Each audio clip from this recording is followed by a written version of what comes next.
And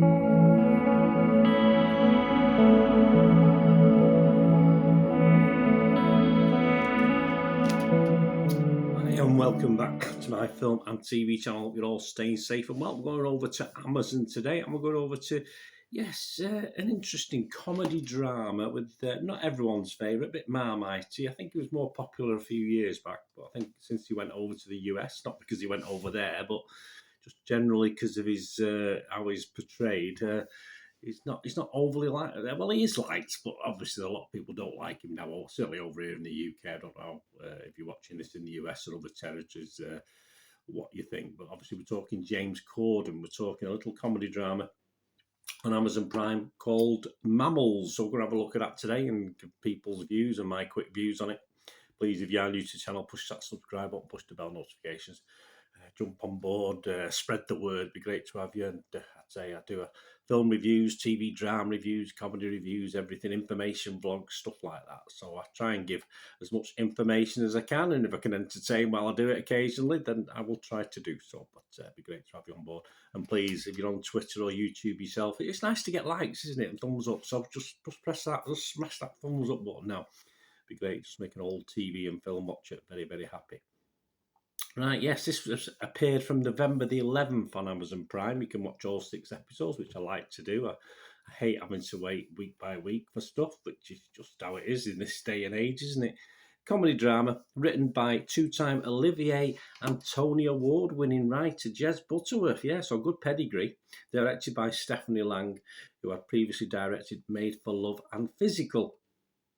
All these scores and comments are as at the 13th of November 2022 at 8 a.m. UK time. Yeah, Internet Movie Database, not overly impressed. That's Joe Public, 4.1 out of 10, just under 600 reviews.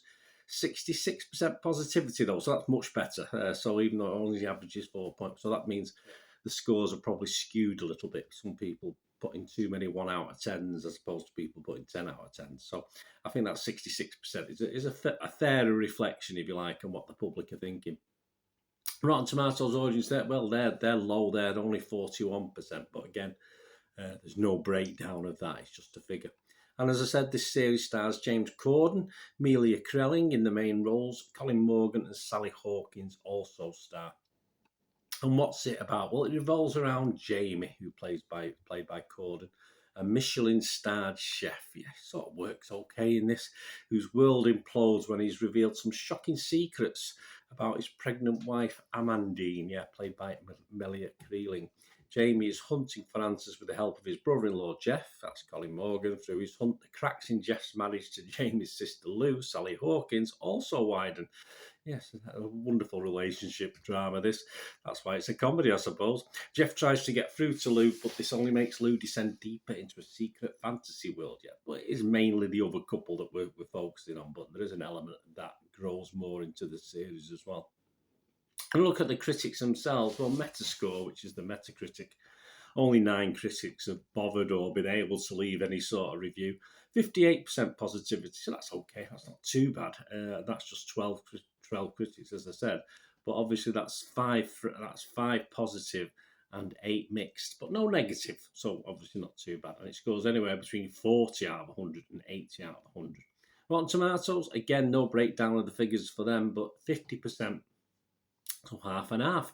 And if we look and we try and name and blame or name and acclaim some of the critics themselves by name, the playlist Lex Briscuso, he gave it 50 out of 100 and said, ultimately, creator James Richardson's Dramedy, which is what we call these days, only sinks because it's not compelling enough sum of all its parts. While the writing is strong, it doesn't make up for how tired shows and movies about complicated marriages are. Yeah, it doesn't. It's nothing clever. There's a fantasy element to this. It's just supposed to be a bit clever, but it's just a bit daft. In fairness, imagine giant sperm whales in the streets of London, stuff like this. It's just needless. The New York Times' Mike Hale, he liked it a bit more. He scored it 60 out of 100. He said, Mammals works to build comedy out of tragedy and sends its characters to hell and back en route to a hoped-for happy ending. It's tricky to pull off, and Butterworth has a way of giving sentimentality a dry, cynical edge that doesn't dispose you to care about his characters as much as you need to. But Corden and Kraling help to compensate, along with Sally Hawkins as James' sister and Colin Morgan as Jamie's brother-in-law. So we quite liked it. The Telegraph's Anita Singh, 80 out of 100. She did like it, Anita. A quality comedy drama, she called it, not a dramedy, which never loses an element of surprise. The episodes are half an hour at most, and each is a treat. Corden's performance carries the whole thing. Yeah, he doesn't do a half-bad job, so I'm not his biggest fan. Lucy Mangan from The Guardian can be a bit miserable. Lucy, what does she think? Mammals is concerned with fidelity, she said. How we define it, why we place so much importance on it, and what happens when a party fails in it. The problem is that it barely raises these questions, let alone interrogates them. Well, it's not a docudrama, it's just a bit of fun there, Lucy, but there you go. I can understand where you're coming from, but I don't think it's supposed to give us all relationship help. I don't think that's the idea of this comedy series. Mike Hale from the New York Times, Butterworth has a way of giving sentimentality a dry, cynical edge that doesn't dispose you to care about his characters as much as you need to. But Corden and Kraling help to compensate. They do. I think they do a good job, Corden and Kraling. The older, I thought the acting was pretty much spot on in this, even if I don't think the script worked all the time anyway. So my little thoughts before we go. I'm going to give this a middling score. I'm going to give it 5 out of 10. I probably would have given it a 6.5 for the first 3 or 4 episodes, but by the end of it, it's sort of I've lost a little bit of interest in it. So it's just middling for me with okay moments. Under 3 hours, so it's not too much time out of your life to watch it, especially like I did. I was doing other things and it was on in the background. I tend to, if it's something I'm really interested in, obviously I'll just watch it and dedicate it. But a lot of these TV series that go on, obviously, unless it's a pulsating series, you need to concentrate. It's just background for me. I did keep this more or less as background as I watched the 3 hours. I like the first 3 episodes. I thought as it sort of qualified what was going on. And the fourth was a bit of a flashback as well. But after that, I thought it'd run out a bit of steam. That's why I was a bit disappointed with the ending. It sort of got a little bit, I'm just going to say it run out of steam. Not that it got a big head of steam up, but it was always interesting. It was always quirky to see what was going to happen next. I like some of the humour. Some of the humour works in the same way.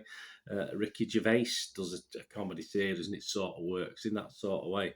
And though Corden at times has annoyed me recently, most of the time when I see him in this, he does a pretty good job. He does an half-decent job, and he plays a bit of a soft ass, and this is pretty much to type, so I was reasonably happy with it. The last couple of episodes are a bit of a mishmash of fantasy sequences and emotional stuff that brings the 6 episodes to a bit of a, as I said, a middling end and muddled ending. I think the 4 out of 10 Internet Movie Database score is a tiny bit harsh. I don't think it's that bad, but it's understandable, I think, as to how the series eventually finished. But there you go. So, yeah, just about 5 out of 10, halfway for me. Had its good moments, and as I say, wasn't too long out of my schedule to watch the 6 episodes. So, if you get a watch, let me know what you think. It'd be great to hear from you. Thanks for watching, guys. Please, until we meet again, and that's one thing, don't I? Please stay safe, everyone. Bye for now.